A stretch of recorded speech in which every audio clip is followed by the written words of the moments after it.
for years in prison, yet my husband has a perfect family. After my husband was reported by a competitor for embezzlement, I took the blame and went to prison for him. He said he would wait for me at home, but he never once came to visit me. I thought he was just busy and didn't pay much attention. It wasn't until the day I was released that I saw a woman leaning against my husband's chest, happily watching a boy and a girl playing in the yard. No wonder he had no time for me, he was busy living a happy life. I thought I was sacrificing 4.5 years in prison, but to him, it didn't matter at all. The little boy and I locked eyes through the iron bars, then he turned around and shouted excitedly, "Mom, Dad, look. A beggar is here asking for food." The woman glanced over, and I felt a chill run through me. Wasn't she Luna, the one who reported my husband all those years ago? Luna pulled the 2 children behind her, raising her head warily. "Be good, go play with Mom." The 2 kids bounced happily beside my husband, who frowned when he saw me. Luna reached out, hesitated for a few seconds as she looked at my worn-out clothes, then withdrew her hand. "Next time you come to our house, remember to call ahead and make an appointment." "You like this?" almost scared the kids. "I thought you weren't supposed to be out of prison so soon." Luna pulled out a cigarette and offered it to me, but I didn't take it. Good behavior got me a reduced sentence. I silently repeated her words, feeling bitter. The deed to this villa is in my name. The fruits of my years of hard work had become nothing more than a gift to Luna, who relied on her child's status. Luna fell silent, lit the cigarette herself, and took a drag. Ethan approached, and without thinking, she rested her hand, empty of the cigarette, on Ethan's shoulder. Ethan scanned me up and down, making me feel uneasy. He exhaled softly, those expressive eyes fixed on me. "You've lost weight." It was as if we were truly lovers reunited after a long separation. I wanted to ask him if the words he said back then still held true, if he had thought of me at all during these many days. Suddenly, Luna, cigarette dangling from her lips, clapped her hands. "I almost forgot. Look at my brain, it's all been fried by your son. Baby, don't eat that." Luna picked up the dog food, still wet with Teddy's saliva, and arrogantly threw it at my feet, then disdainfully blew smoke in my face. "Elaine, I'm not insulting you at all. Our dog's monthly food expenses are definitely much higher than what you had in prison, and the food isn't any worse. I just wanted to satisfy my curiosity. I heard that people who have been in prison for a while can even find rotten vegetable roots delicious. I wanted to see if it's true that you can eat anything. Although I came here hungry, I skipped eating because I wanted to see Ethan as soon as possible. There's no way I would enjoy eating rotten vegetable roots like he said. I just didn't expect that Ethan already had a family with children. He had long forgotten me, forgotten all I had done. Luna didn't see me as a person, and Ethan just smiled knowingly. I grabbed Luna's collar with one hand in anger. "What are you showing off for? You framed my husband and stole my family. I haven't even settled this with you yet." Ethan's nails scraped my arm as he said impatiently, "Elaine, Luna was just joking with you. Why are you making such a big deal out of it?" I swallowed the bitterness in my heart and let go. The moment I released her, Ethan quickly stepped in, shielding Luna behind him. "Ethan, aren't you going to explain to me?" "She and those twins," Ethan glanced at the time, his tone cold and distant. "We'll talk about this little matter later. It's time for Nathan and Hope to swing at our place." They treated me like I was invisible, walking away hand in hand. My anger felt like it was hitting cotton, no one cared. Ethan pulled a 100 yuan bill from the gap between his phone and its case and tucked it into my hand. "You've worked hard for over 4 years, let me treat you to something nice." I stood there stunned, holding the 100 yuan. Keeping cash behind my phone was a habit I'd had for years. It started when Ethan and I went on a trip. He got heatstroke and passed out, my phone died and shut off, and I had no cash on me. I asked many passers-by before finally borrowing money from a man who had a grudge against Ethan. The price was a slap in the face for 5 yuan. Since then, to be prepared for the unexpected, every morning before leaving, I would check if there was cash tucked behind both our phones. Ethan's actions still bore traces of me, but he no longer loved me. Only this house we'd lived in for so many years told me otherwise. Those past days of love were real, they truly existed. I swallowed the bitterness in my heart, fumbled under the carpet for the key, and prepared to go into the room to change into a pair of slippers. Suddenly, the housekeeper Tina loudly scolded me. "Elaine, what are you doing? There are muddy footprints all over the floor tiles. Can you at least care about the poor soul who has to clean up after you?" Tina was the housekeeper I had hired from my hometown. At first, she was very grateful to me. Unexpectedly, after 4.5 years in prison, it wasn't just Ethan who had changed his heart. I ignored Tina and picked up the slippers. Tina exclaimed again, "Elaine, you don't understand the rules. Those slippers are for guests to wear." Just as I was about to lose my temper, Tina ran back and brought me a pair of my old shoes, along with 2 red plastic bags to use as shoe covers. She patted my back like an elder.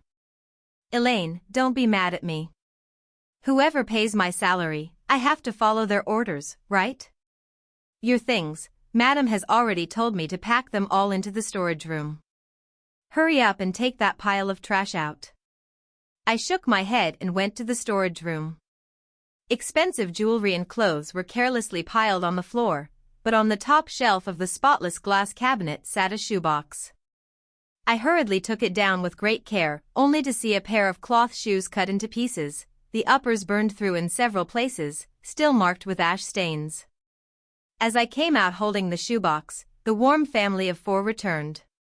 Seeing my pale face, Ethan stepped forward and touched my forehead. "No fever, but you look terrible. Let Tina make you some chicken soup to help you recover. I just talked with Luna. After all these years we've known each other, you can continue living with us. We won't kick you out to wander alone." I stepped back a few paces to avoid his touch and opened the shoebox. "Who ruined my shoes?" Ethan glanced over. "Are those the ones your mom stitched for you?" I nodded, and Ethan pointed at me, a mocking smile curling at the corner of his mouth. "Luna, a pair of 20-yuan-old Beijing cloth shoes, and she treats them like treasure. Who can stand a mama's girl like that? Wearing the same worn-out shoes every day, and on rainy days, she puts them in a safe. Why doesn't she just live with her mother forever?" The little boy who had been hiding behind Luna just now heard this and bravely stepped forward, raising his hand high. "I broke them. Don't blame my mom." He seemed quite proud, and Ethan gently ruffled his hair. "If you break someone else's things, you have to pay for them. Go buy her a pair to make up for it." Then he sighed and said to me, "Elaine, don't fuss over a child. If she compensates you with a pair, that should be enough." The chubby little boy ran over holding a crocodile leather wallet, pulled out a handful of coins, and scattered them all over me. He grinned widely, his smile very much like Luna's. Ethan praised the boy for being sensible, but when he saw me, his brow furrowed again. "Let's just let this go. Kids are bound to be mischievous. Your old-fashioned cloth shoes, $20 for them is already him being considerate." Luna held out a cigarette and made a mysterious gesture. The shoes were placed so high that a child only about a meter tall couldn't reach them. Besides, there was still ash on them. Ethan followed my gaze, affectionately ruffling Luna's hair, then turned with a face as cold as frost. "You're not still suspecting Luna, are you? Even if you know that worn-out shoe is your family heirloom, Luna wouldn't care to touch your shabby shoe. Just have your mom make another pair, isn't that enough? No more will be made." This was the last pair of shoes my mother sewed for me. During those bitter years in prison, only my mother came to visit once. She even specially told me to take good care of Ethan from then on. But was it me who didn't want to live a good life with Ethan? In the 5 years I longed for him, he laughed and played with the woman in his arms. Ethan ignored me, picked up the child. "The baby must be hungry. Let's go eat first." Honey, you come quickly too. Luna glanced at me casually. Honey, after all these years, neither the kids nor I like pickled fish mint with pork intestines, yet I've never seen you touch your chopsticks. So why do you still insist on having Tina make pickled fish mint with pork intestines? Pickled fish mint mixed with pig intestines is my favorite dish. Before, Ethan found the dish strange and unpresentable, only allowing Tina to make it for me during festivals and special occasions. Ethan was taken aback, his back was turned to me, and he didn't answer Luna. Elaine, stay for dinner. I don't want the neighbors to see our guest leave with a sour face and think we didn't treat them well. The phrase "our home" stabbed me countless times today.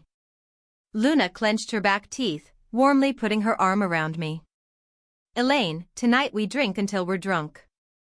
A few years ago, when she seriously told me she would pursue justice and the law to the end, she wasn't like this. On the most prominent spot on the table sat the pickled fish mint mixed with pig intestines. Seeing me staring at the dish, Ethan picked up the plate of fish mint mixed with pig intestines and dumped it into the trash. Without looking at me, he smiled warmly at Luna. I really didn't think straight before putting such a disgusting dish on the table. Only someone with a psychological flaw would like this kind of food. More than the sarcasm in his words, I thought about our marriage. It was just an empty piece of paper. He must have regretted it long ago. It's not that I couldn't accept Ethan falling in love with someone else, having children with another woman, but why didn't he say it earlier? Even if it was just sending a message through someone. My place setting was still on the dining table, but I knew that in this home I had worked so hard for over the years, there was no longer a place for me. Ethan and Luna, the three of them, were happily enjoying dinner together, while I was shut out. I asked the question that had been weighing on my heart. Was the incident 5 years ago something you two planned together? Ethan pressed his lips tightly and handed the 2 children over to the nanny. Luna stared at my face and smiled. Elaine, you're way too full of yourself. If I really wanted to go against you, it wouldn't be as simple as just 4.5 years. Besides, just look at your bare forehead in the mirror. If I tried to play dirty with you, my people would be laughing me to death. Ethan chuckled along, glancing at the top of my head with a look of disdain. The past is the past. Elaine, you're just not generous.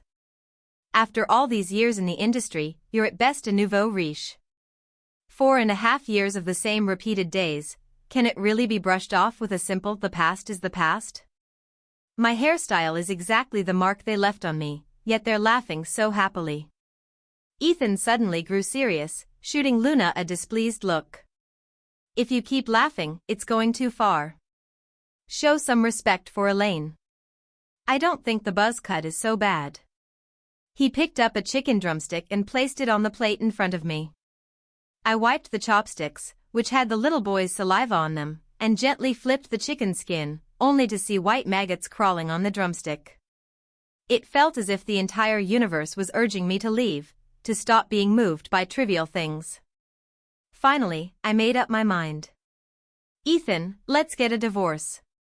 Ethan's face turned pale. Are you sure? Once we divorce, there's no turning back. I nodded. This house bears the traces of your lover and children living here. I don't want it. Sell it to you at market price. Luna's eyes flicked between the two of us, a crooked smile tugging at the corner of her mouth. Ethan called the company's legal department, and an hour later, 2 divorce agreements were laid out before us. The part about the division of assets in the agreement was clear and precise, making me suspect that Ethan had long planned for a divorce. He just needed to keep me steady, to make me willingly go to prison without bringing it up. We parted ways in front of the Civil Affairs Bureau. As Ethan brushed past me, he threw out a line, "Don't mess with me. If you don't show up in a month, you'll face the consequences." Luna excitedly kept shaking my hand. You should have divorced long ago. Ethan can't wait for you forever. Don't blame us either, your marriage has been a mere formality for years. I'm the rightful current partner. In relationships, it's all about who comes first. Remember to come back in a month. She even wanted to exchange contact information with me. Her profile picture was Ethan in the center, with the two kids wrapped in his arms. Ethan, who was usually so low-key, actually allowed her to use a photo of himself as her avatar. When I wanted to announce our relationship on Facebook with a photo of us together, Ethan lightly slapped me and said I was dreaming. Seeing Luna's endless family photos and all those lovey-dovey posts, I instantly felt a sense of release. The low-profile rule in Ethan's dictionary only applied to me. The blessings from friends in the comments made me wonder if I was the only one who remembered how fiercely hostile they once were, each wishing the other dead. The date showed the day I went to prison, and on that same day, Ethan and Luna shared a candlelit dinner. The caption read, "The first day of making up with Senior." I suddenly felt suffocated, and on the way to the hotel, that caption kept looping endlessly in my mind. Of course, first come, first served, making up again. The insurance manager contacted me, saying the previous contract was suspended. He heard I was out of prison and asked if I wanted to resume it. I had no mind to think about these things and declined. My former classmate Sean invited me to teach in Africa. But I was eager to see Ethan and never replied. He kept leaving messages saying he would be back in a month, and if I wanted to know more, we could meet and talk. Through the hotel window, I saw the city's nightscape and the company I had worked so hard to build. When I confessed in court back then, Ethan held my hand, breaking out in a cold sweat. "Elaine, you're all I have left, the only one left. After I'm gone, those old foxes in the company will be restless. How will you live?" I sighed. Honestly, I couldn't let go of Ethan, but under these circumstances, I had to sacrifice myself to protect him. "I will voluntarily transfer the shares to you. Once this storm passes, you can take them back, and I'll instruct my trusted people to stand by your side.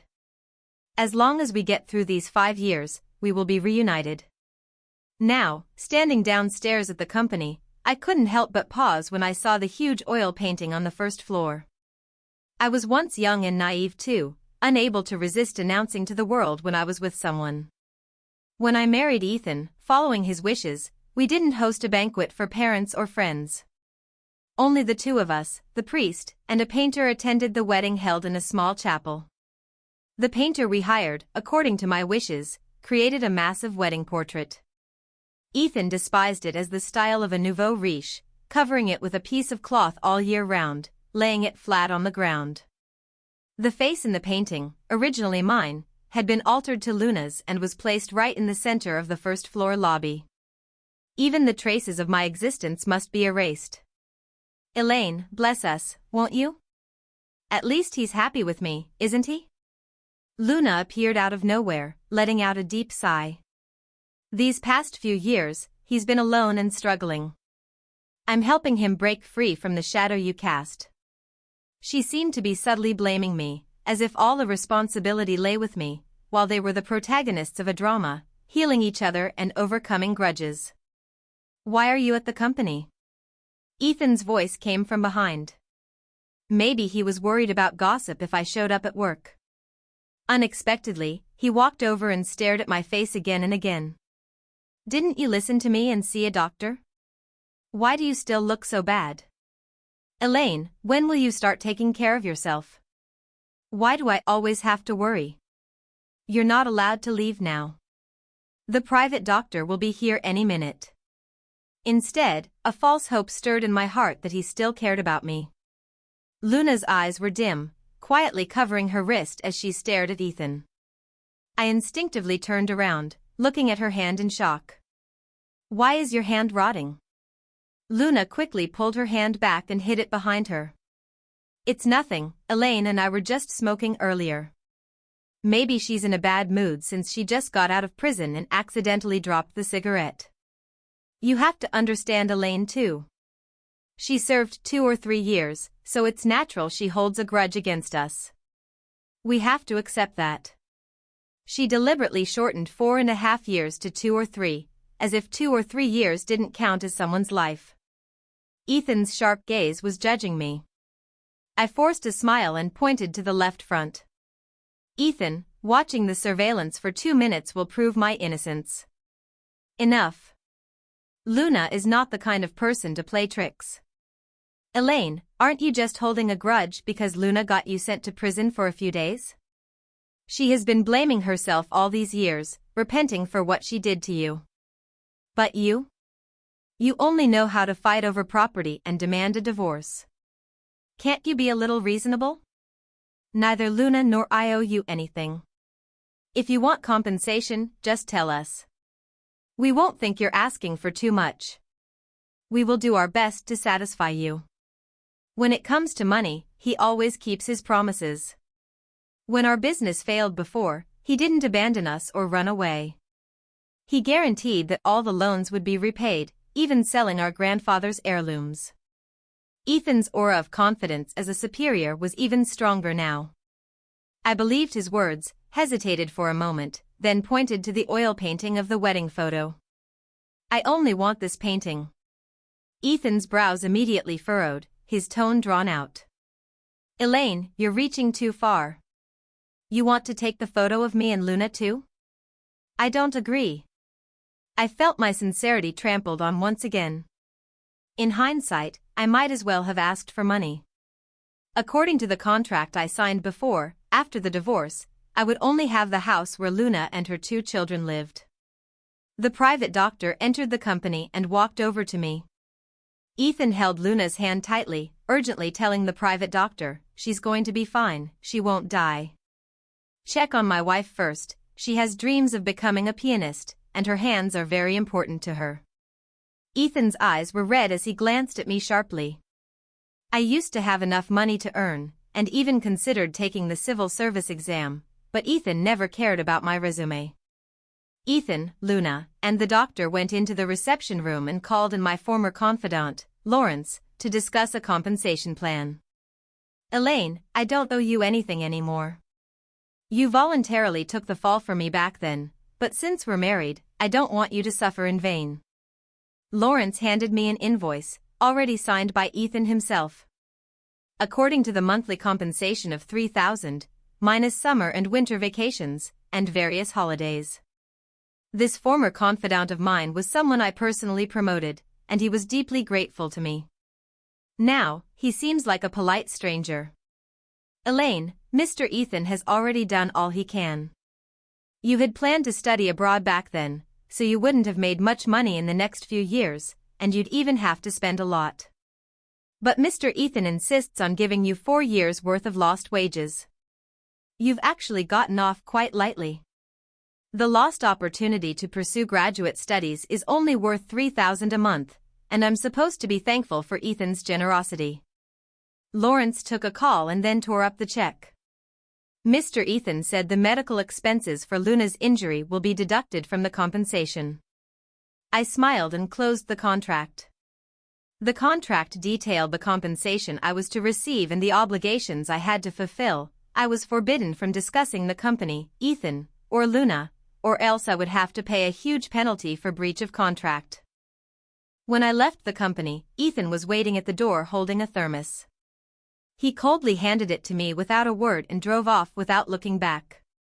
I opened the thermos, it was fragrant chicken soup. I placed the thermos on the ground and took out the foundation's brochure, reading it over and over. Ethan had established a foundation worth tens of millions in my name, providing financial aid to students across the country. Lawrence handed me the brochure. Elaine, if you want to continue your studies, Ethan will always support you. It's fitting, considering the name of our foundation. The Scholarship Foundation has helped thousands of students complete their education, while I traded my master's degree for 5 years of imprisonment on Ethan's behalf. Ethan is willing to spend tens of millions annually on the foundation established in my name, but after swallowing my assets, he only gave me $100,000. Luna sent 2 voice messages, both in Ethan's voice. Don't overthink it. You refused to sign the compensation contract, so the consolation is just part of the compensation you deserve. Actually, we're just business partners with a friendly relationship, no love involved, so I haven't betrayed you. Do you understand? That year, when all the hostile voices attacked Ethan, I was the only one who stood firmly by his side. The words he said still echo in my ears. Elaine, if you go to prison for me, then I will go to prison with you. Thank you, Elaine. If even our love doesn't exist, I really don't know how I would go on. I will protect our home, just as you have stood by me. I have always been waiting for you at home. I called Sean directly. Sean, I agree. I'm very willing to go to Africa to teach. The 30-day cooling-off period passed, and I got the divorce certificate. Ethan knew I was busy with the new company. He also knew that, with Luna's interference, the company hadn't hired a single person. Ethan originally didn't intend to get involved, but when he remembered that day, me holding a worn-out cloth shoe, looking into his son's eyes, he felt uneasy inside. Ethan contacted my mother, and with his subtle hints, my mom linked starting a company to committing a crime. It's normal for my family not to be well informed. Under Ethan's guidance, the old lady entered the office I rented and immediately knelt before me. Consider this a plea from your mother. You just got out of prison. If you go back in, what will your father and I do? How are we supposed to live? We should have died long ago, but daughter, please stop wasting your efforts, okay? Elaine, if you don't agree, I'll keep kneeling. Luna held the household registration book, wrapping her arms around Ethan's waist, blowing in his ear. Husband, today is an auspicious day. Let's go ahead and get the certificate. Nathan and Hope are called bastards at school. I don't want the kids to suffer anymore. Ethan impatiently pushed her away. Get lost. Stop pretending to be a good mother. Did you ever care about the kids before Elaine showed up? Luna's expression puzzled Ethan. Now that Elaine is gone, you still don't want to live a proper life with me. After Luna left, Ethan dialed Lawrence's number. Organize Luna's dirt and send it to her. Also, get in touch with Elaine and have her manage the branch office. Lawrence informed him that Elaine seemed to have vanished into thin air. In a daze, Ethan pushed open the storage room door again, where Nathan and Hope were rummaging around like two mice. Found it. Nathan raised a wooden carved figure high, then with a bang threw it to the ground, stomping on it fiercely. Hope slapped Nathan's head. Brother, get lost. It's my turn to punish the evil king. Ethan suddenly pushed the two children aside, snatched the dirted wooden carving, and for the first time scolded them. How many times have I told you, you're not allowed in this room? You just don't listen, do you? The wooden carving was the last one Elaine had personally carved for Ethan. He understood why Elaine had been so particular over a pair of worn-out cloth shoes. Even though that person was still alive, you knew they wouldn't make things for you anymore. She wasn't the same person she used to be. Holding on to things from years ago was like carving a mark on a boat to find a sword, clinging to the person she once was. A stack of documents lay on the floor. Ethan flipped through them casually. It was the insurance Elaine had purchased. When he was sentenced to prison, the contract was suspended. All the insurance beneficiaries were listed as the same person, Ethan. Ethan bent down, using his cashmere suit to wipe the wooden carving. No matter how hard he tried, the shoe prints on it wouldn't come off. He lost his temper again on the phone. Where else could Elaine have run off to? Tomorrow, I want to know her whereabouts. Day after day, Elaine truly disappeared. At 3 a.m, Ethan would take out the wooden carving, look at it over and over, whispering softly, "I'm sorry." One day, he saw a post from the Chinese embassy in Africa. Elaine, surrounded by several teachers and a group of African children, smiled at the camera. A male teacher stood beside her, and judging by their positions and body language, Ethan guessed their relationship was complicated. Ethan, unable to focus on the lawsuit he had filed with the court in recent days, booked a flight to Africa overnight. I did not expect Ethan to arrive at my classroom, weary and dust-covered. Her lips turned pale. Elaine, do you no longer want our family? I imagined Ethan, who had once promised to wait for me to get out of prison. Under the watchful eyes of a group of students, I walked toward her. Then I closed the classroom door. All right, now let's continue with the lesson. After class, Vincent leaned against the earthen wall with his arms crossed. Your ex-husband came all this way, Elaine, and you just kept him outside the door? He's the benefactor who donated $20 million to support the construction of the new campus. I held the lesson plan, lost in thought. Ethan had taken more than just $20 million from me. Let's not talk about him. What do you want for lunch? I'll cook for you. Vincent brushed his bangs aside. When he smiled, I always found myself staring at his little tiger teeth. Ethan always treats the entire faculty to meals. Sean said everyone has to go. I'm here to pick you up. At the dining table, Ethan sat at the head, and they had saved me a seat right next to him. When I sat down, I saw pickled fish mint mixed with pig intestines in front of me, and my appetite vanished. I hugged my phone and played games with Vincent. Ethan pointed to the pickled fish mint with pig intestines and introduced it to everyone. This is a specialty from my hometown. I specially had it airshipped here. Please, don't hesitate. I didn't even look up, just kept playing the game. Ethan sighed and turned to look at me. Elaine, why aren't you eating this dish? Everyone at the table exchanged glances. I couldn't pretend not to hear. Because I don't like it. Ever since Ethan poured it out in front of me, I stopped liking it. He finally fell silent and picked up his phone, typing away non-stop. Everyone ate uncomfortably through the meal. When it was over, Sean took the lead, making an excuse to leave, and one by one they slipped away. Only Ethan and I were left. Elaine, you said you would only ever love me. I can see it all now. What's your relationship with that Vincent? You've betrayed me. I couldn't help but laugh. You're allowed to fall in love with someone else, but you can't accept that I don't love you. Ethan, you're being unfair to me. Future boyfriend, future husband, Ethan, what do you think our relationship is? It can't be like yours and mine, just simple business partners, right? Ethan wearily supported his forehead, then calmly picked up his wine glass. Elaine, you're just sulking with me. Whether it's going to Africa to teach or flirting with that man, your desperate attempts to escape me are exactly proof of how deeply you love me. To see you once, I spent $20 million.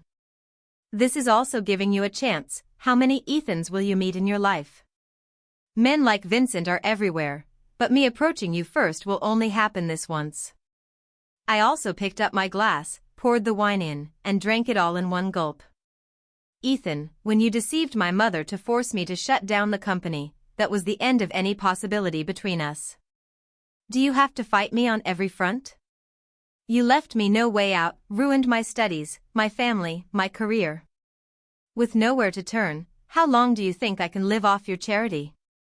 My heart is made of flesh too. Allow me not to love you, give me the freedom to let you go. You have truly hurt me too deeply. One by one, glass bottles were thrown to the ground, shattering into pieces. Ethan looked up, ran his fingers through his hair, and gazed at me gently. Elaine, you've gotten tanned. If he could always be like this, maybe we wouldn't have drifted apart. Even this kind of tenderness was a luxury, a charity, a pity granted by the powerful to the weak. I snatched the drink from his hand. Go back and live well with your lover and children, and give me the freedom to leave. Ethan covered his face with his hand. Can't go back anymore. After that, I never saw him again. I prepared lessons, taught classes, cooked with Vincent, ate, and chatted. Our life was real, not controlled by wealth and schemes beyond our control. Until one day, I received a call from an unknown number. Elaine, can you help take care of Nathan and Hope? Ethan sounded like he had just woken up, his voice weak. I reminded him, we were only business partners in the past. I have no obligation to care for two unfamiliar children who are strangers to me. This was Ethan's own admission, we were business partners. I didn't have to rush to become a stepmother. I'm sorry, For making you serve those years in prison for nothing. It doesn't matter anymore. Don't call again, my husband would object. Ethan hurriedly hung up the phone. Vincent tapped on the table. Who is this someone's husband? Someone better make that clear. I pulled a black velvet box from my pocket and placed it in front of him. Vincent buried his head on the table. Elaine. Since when do girls propose first? We joked around until lunchtime, then saw a news report from back home.